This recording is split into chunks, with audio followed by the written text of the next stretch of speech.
Guys welcome to my channel. ప్రసాదం కోసం క్విక్గా ఈజీగా రవ్వ కేసరి ఎలా చేయాలో చూసేయండి.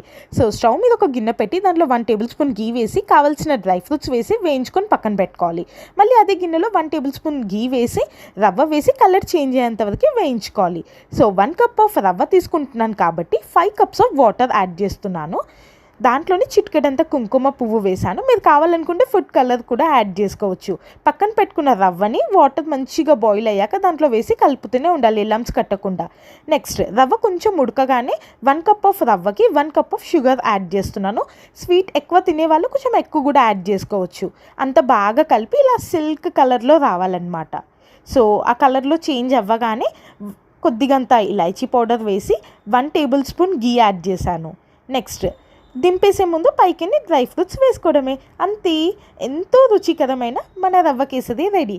Guys please subscribe to my channel.